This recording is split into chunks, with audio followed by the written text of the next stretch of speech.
Welcome to Agriculture in Review, a news program of interest to South Dakota farmers and ranchers, brought to you by the South Dakota Farmers Union. Congress, which has been bombarded lately by complaints from irate farmers, also took it on the chin recently from female counterparts of Minnesota farmers. A ladies' legislative fly-in was conducted by the Minnesota Farmers Union, and 101 Minnesota farm wives flew to Washington at their own expense to present the farmers' side of the legislative picture to every member of the House and Senate. And they were armed with printed cost tabulations, which they left at each congressional office. The statistics in the tabulations revealed that the farm value of the ingredients in a typical breakfast amounts to 6 cents, it's 12 cents in a typical lunch, and only 17 cents for dinner.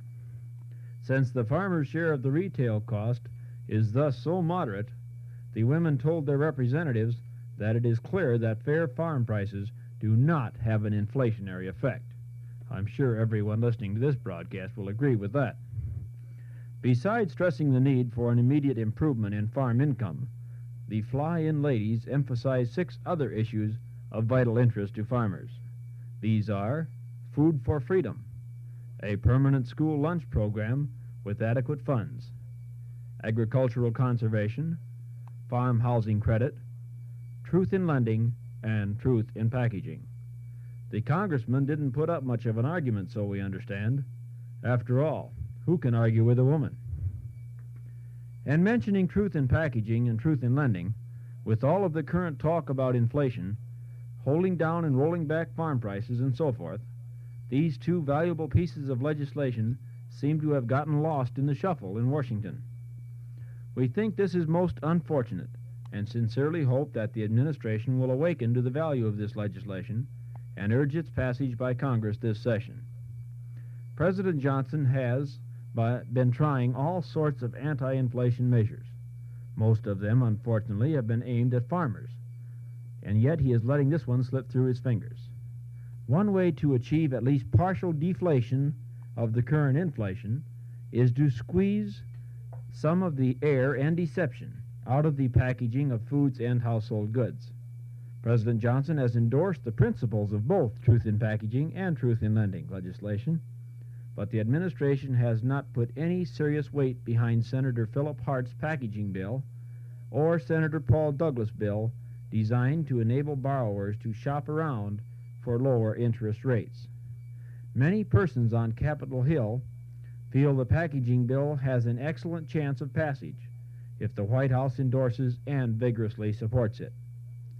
Several surveys have clearly indicated that even college-educated housewives are completely baffled by the huge variety of sizes and deceptive labeling of groceries and household goods.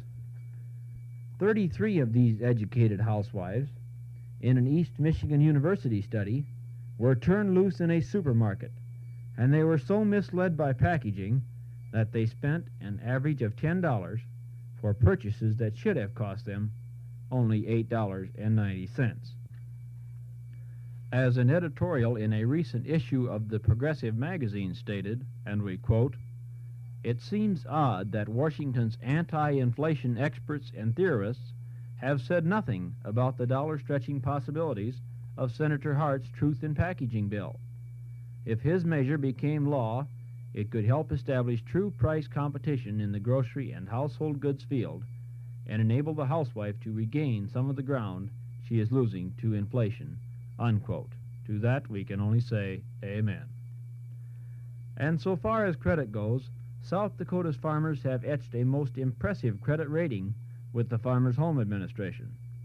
State FHA Director Arlo Swanson announced that there have been no losses during the 16-year operation of FHA's rural housing program in South Dakota. Swanson said $12.5 million has been advanced to farmers and other rural residents through direct housing loans, of which approximately $4 million has fallen due.